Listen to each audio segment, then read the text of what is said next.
કુંભારિયા ગામે solar cold સ્ટોરેજનું લોકાર્પણ, ખેડૂતોને મળશે આધુનિક સંગ્રહ સુવિધા. રાજુલા તાલુકાના કુંભારિયા ગામ ખાતે તારીખ 3 જૂન 2026ના રોજ ઉત્કંઠા મહિલા પ્રોડ્યુસર કંપની લિમિટેડ સંચાલિત સોલાર કોલ્ડ સ્ટોરેજનું ભવ્ય લોકાર્પણ કરવામાં આવ્યું. આ પહેલ સોઇલ ટુ સસ્ટેનેબિલિટી 2 પ્રોજેક્ટ અંતર્ગત અમલમાં મૂકવામાં આવી છે, જે ખેડૂતોને તેમની કૃષિ ઉપજના વૈજ્ઞાનિક સંગ્રહ માટે મહત્વપૂર્ણ સુવિધા પૂરી પાડશે. કાર્યક્રમમાં એપીએમ ટર્મિનલ્સના CSR હેડ શૈલેન્દ્ર ગુપ્તા, કુંભારિયા ગામના સરપંચ ભરતભાઈ રાદડિયા, વાય ફાઉન્ડેશનના તરફથી શ્રીમતી વૃષા અને પ્રક્ષલ મહેતા, ફર્મફ્લુઅન્સી તરફથી ગૌરવ શાહ, NCNF તરફથી આદિત્ય મીન, VRTIના ચેરમેન નીતિનભાઈ દવે, પ્રોગ્રામ કોઓર્ડિનેટર રોહિતભાઈ ત્રિવેદી, ક્લસ્ટર મેનેજર વલ્લભભાઈ હડિયા, પ્રોગ્રામ કોઓર્ડિનેટર જિજ્ઞાબેન જોશી, FWWB ઇન્ડિયાના એગ્રી હેડ S શ્રીકાંત અને પ્રોગ્રામ ઓફિસર કુલદીપભાઈ દીક્ષિત સહિતના મહાનુભાવો ઉપસ્થિત રહ્યા હતા. Utkantha Mahila producer company limited chairman Shrimati દેવિતાબેન શેલડિયા અને CEO શ્રીમતી માધવીબેન જોશીના નેતૃત્વમાં આ કાર્યક્રમનું આયોજન કરવામાં આવ્યું હતું. ઉપરાંત લુણસારિયા ફાર્મર પ્રોડ્યુસર કંપની લિમિટેડના ચેરમેન અમરુભાઈ ધાખડા તથા CEO નરસિંહભાઈ ઝીંઝાળાની પણ ઉપસ્થિતિ રહી હતી. સોલાર કોલ્ડ સ્ટોરેજ ખેડૂતો માટે એક મહત્વપૂર્ણ સુવિધા સાબિત થશે. આ સુવિધા દ્વારા ફળો, શાકભાજી અને અન્ય નાશવંત કૃષિ ઉત્પાદનો લાંબા સમય સુધી તાજા અને ગુણવત્તાયુક્ત રાખી શકાશે. પાક પછી થતા નુકસાનમાં ઘટાડો થશે. ખેડૂતોને તેમના ઉત્પાદન માટે યોગ્ય બજાર ભાવ મળવાની તક મળશે અને તેમની આવકમાં વધારો થશે. સૌર ઉર્જા આધારિત આ ટેકનોલોજી વીજળીના ખર્ચમાં બચત સાથે પર્યાવરણને અનુકૂળ અને ટકાઉ કૃષિને પ્રોત્સાહન આપશે. કાર્યક્રમ દરમિયાન ઉપસ્થિત મહાનુભાવોએ ખેડૂતોને આ સુવિધાનો વધુમાં વધુ લાભ લેવા અનુરોધ કર્યો હતો અને જણાવ્યું હતું કે આવી પહેલો ગ્રામ્ય અર્થતંત્રને મજબૂત બનાવવા તથા ખેડૂતોની આવક વધારવામાં મહત્વપૂર્ણ ભૂમિકા ભજવશે. આ પ્રોજેક્ટને ARMEના સહયોગથી સેન્ટર ફોર એન્વાયરમેન્ટ સોશિયલ કોન્સર્સ અને વાય ફાઉન્ડેશન દ્વારા અમલમાં મૂકવામાં આવ્યો છે.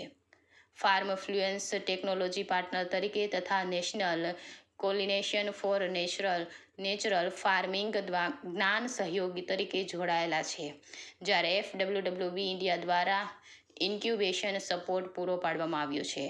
કાર્યક્રમના અંતે ઉપસ્થિત તમામ મહેમાનુભાવો, ખેડૂત ભાઈઓ બહેનો, ઉત્કંઠા મહિલા પ્રોડ્યુસર કંપનીના શેરધારકો તથા સહયોગી સંસ્થાઓનો આભાર વ્યક્ત કરવામાં આવ્યો હતો. સોલાર કોલ્ડ સ્ટોરેજ પાકનું સંરક્ષણ, ખેડૂતોની સમૃદ્ધિ અને ટકાઉ કૃષિ તરફનું એક મહત્વપૂર્ણ પગલું. રિપોર્ટર ઝુબેર કાઝી, રાજુલા, અમરેલી. बहनों और भाइयों, मंच पर विराजमान साथीगण, गुजरात पिपावाव पोर्ट लिमिटेड जब हम लोगों ने सेल्फ हेल्प ग्रुप का प्रोजेक्ट चालू किया था, that is empowering women through self help group, I think 5 या 6 बहनों से एक सेल्फ हेल्प ग्रुप चालू हुई थी हमारी, और आज करीब 50 सेल्फ हेल्प ग्रुप है. हम लोग 500 बहनों से भी ज़्यादा से काम कर रहे हैं, चाहे वो डायमंड पॉलिशिंग हो, खाखरा बनाना हो. और आज प्रोड्यूसर कंपनी हमारी उड़ान प्रोजेक्ट का एक पार्ट है, जिसमें हम काफ़ी अपना टाइम और एक्सपर्टीज स्पेंड करते हैं. मेरा जो पूरा करीब 30 साल का जर्नी रहा है, गांव-गांव देखा है मैंने भारत का, चाहे वो अर्थक्वेक हो, चाहे वो फ्लड की समस्या हो.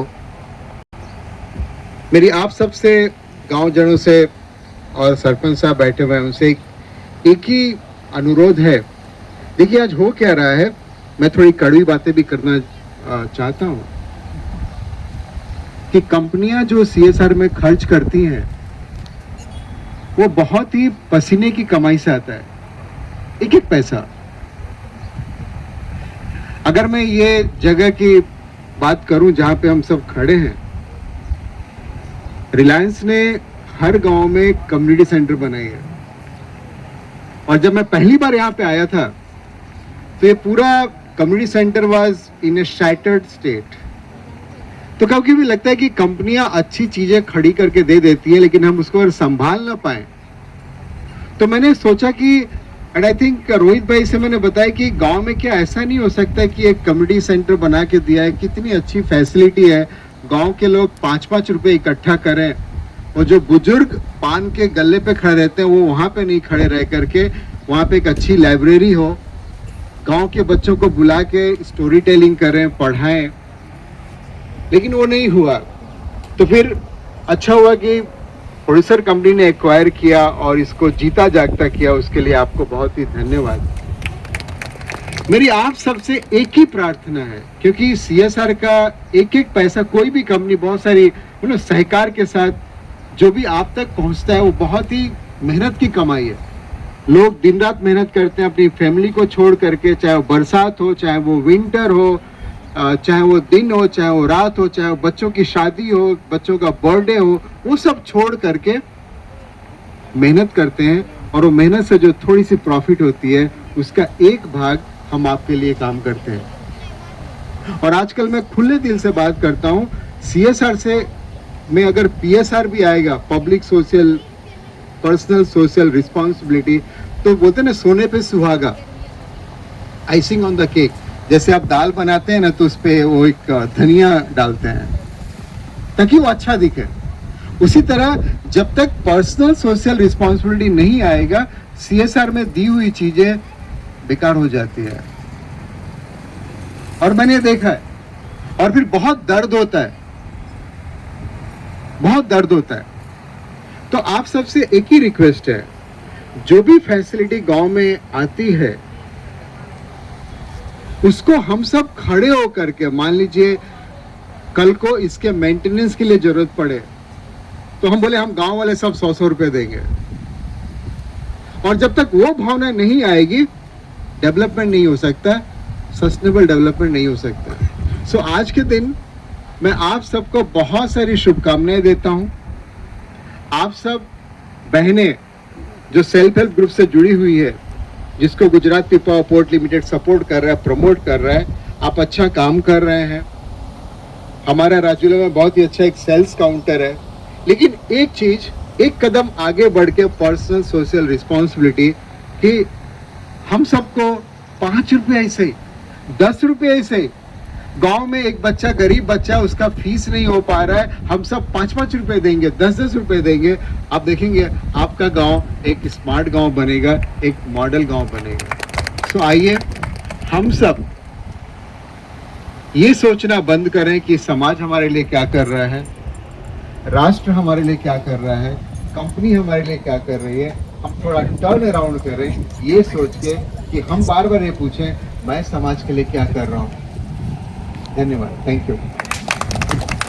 मैं भी श्रीकांत सर की तरह थोड़ा हिंदी में ही बात करूंगी, गुजराती में फिर सब हंसेंगे। बहुत सारी जानकारी हमको मिली है, मेरे से पहले जितने भी यहाँ पे बैठे हैं सब, बहुत ज़्यादा जानकार लोग भी बैठे हैं जिनसे मैं खुद सीखती हूँ, तो हमको जानकारी तो मिल गई है। और ये सोलर कोल्ड स्टोरेज का जो पूरा प्रोजेक्ट हमने शुरू किया है, उसके पीछे का एक बहुत सिंपल सा उद्देश्य था कि अगर महिलाएं खेत में काम कर सकती हैं तो खेत के बाहर जो उसके बाद जो उनकी मेहनत का जो नतीजा निकलता है उसको मार्केट पे ले जाने की जो तकलीफ़ें हैं उसको हम कैसे थोड़ा सा सरल कर सकें।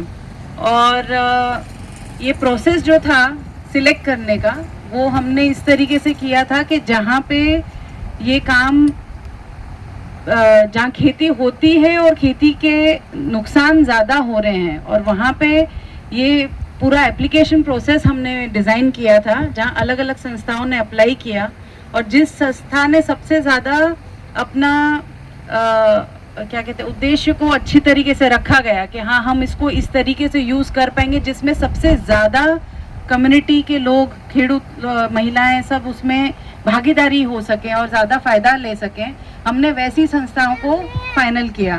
और FWB और उत्कंठा को मैं अपनी टीम में ही मानूंगी, क्योंकि हम सब ने मिल करके ये चीज़ यहाँ पे ये प्रोजेक्ट को यहाँ पे खड़ा किया है। और मैं धन्यवाद देना चाहती हूँ उन सबका। यहाँ पे जितने लोग थे, मतलब 25 दिन में ये चीज़ खड़ी हो जानी एक सपने की तरह है, और ये सबके सहयोग के बिना नहीं हो पाता।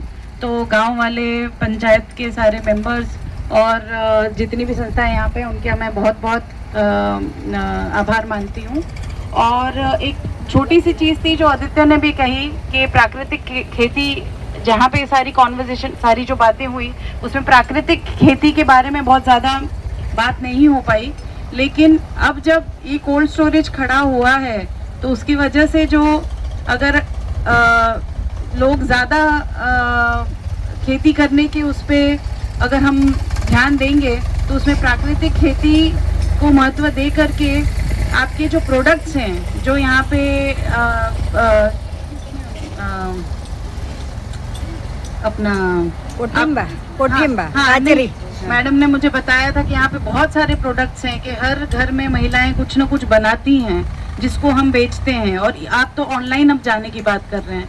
अगर ये समझ लीजिए कि ये सारे प्रोडक्ट्स जिसकी वैल्यू ऑलरेडी मिलेट के कारण, यहाँ की जो अलग अलग जो चीज़ें हैं जो सिर्फ यहीं पे मिलती हैं या लोगों को उसके बारे में पता है, उसको अगर आप और प्राकृतिक और ऑर्गेनिक के उसमें लेके जाएंगे तो सोचिए उसकी वैल्यू किस लेवल पे जाएगी। जब लोगों को पता चलेगा कि इसमें कोई भी केमिकल नहीं पड़ा है और इसको पूरी प्राकृतिक तरीके से इसको उगाया गया है, तो उसकी वैल्यू आप सोचिए कि किस तरीके से होगी।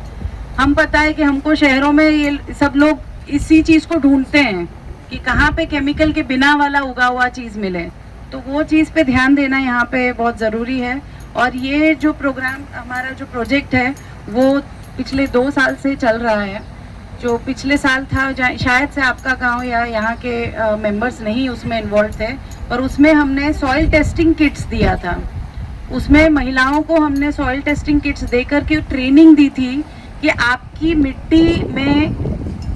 मिट्टी का अभी क्या वो है, अपना उसकी तबीयत कैसी है मिट्टी की, क्योंकि मिट्टी जो है वो सजीव चीज़ है, राइट। और उसमें जो भी चीज़ें हैं वो उसमें आप जो भी डालते हो वो किस वजह से डालते हो। आपको जो पता है कि भाई पोषण की ज़रूरत है, किसी तरह की कमी है उसमें, तो किस वजह से डालते हो वो पाक। उत्कंठा महिला प्रोड्यूसर कंपनी में चेरमेन छूँ અને એમાં કામ કરું છું બહેનો સાથે। આજે અમે 440 બહેનો છીએ અને હજી એવી આશા છે કે બધા બહેનો અમારી સાથે જોડાય અને આ કામમાં સફળતા મળે। અને આમાં ઘણો બધો અમને ખેડૂત બહેનોને સપોર્ટ મળે એવું છે કે બહેનોને પહેલાં એવું હતું કે અમે કામ તો કરીએ પણ કેવી રીતના કરીએ અને કેમ આગળ વધીએ, એમ કે ઘણી બધી નુકસાની જતી હતી। તો આજે અમને FWWB વાળાએ સપોર્ટ કર્યો અને અમને જે આ સ્ટોરેજ મળેલું છે એનાથી અમને ઘણો બધો લાભ મળવાનો છે। અને એમાં અમને પીપાઓ કંપની તરફથી પણ જ્યારે VITI સંસ્થા છે એનો ઘણો બધો સપોર્ટ મળેલો છે। અને હજી અમે અત્યારે ઓફલાઈન કામ કરીએ છીએ અને ભવિષ્યમાં એવું વિચારીએ છીએ કે ભાઈ અમે ઓનલાઈન પણ કામ કરી શકીએ અને એ બધો લાભ બહેનોને મળે અને બહેનો આગળ વધે અને પગભર થઈ શકે। અને અમને અત્યારે ઘણો બધો સપોર્ટ મળ્યો છે। 1 વર્ષથી અમે આ કામ કરીએ છીએ અને હજી અમે એવું વિચારીએ છીએ કે બધી બહેનો અમારી સાથે જોડાય અને આગળ કામ કરે અને બધા બહેનોને સપોર્ટ મળે અને ખેડૂત બહેનોને ઘણો બધો લાભ થઈ શકે એવું છે। તો બધા બહેનો ભાઈઓને નમ્ર વિનંતી છે કે આમાં સાથે જોડાઓ અને સાથે મળીને કામ કરો। ઘણી બધી ખેતી વિશે પણ તકલીફ થતી હતી કે ભાઈ અમારે કોઈ પણ વસ્તુ બનાવવી છે, શાકભાજી કરવી છે તો અમને કોઈ સપોર્ટ નથી, એમ વેચાણ કરવામાં અમને ભાવ મળતો નથી। તો આજે સંસ્થા તરફથી અમને કોલ્ડ સ્ટોરેજ મળ્યું છે તો એમાં ઘણો ફાયદો થાય એમ છે। તો બધા બહેનો અને ભાઈઓ સાથે મળી અને આ કામ કરીએ અને હું મારે આ મહિલા પ્રોડ્યુસર કંપની તરફથી બધા બહેનો ભાઈઓનો આભાર માનું છું અને સર્વને આભાર વ્યક્ત કરું છું।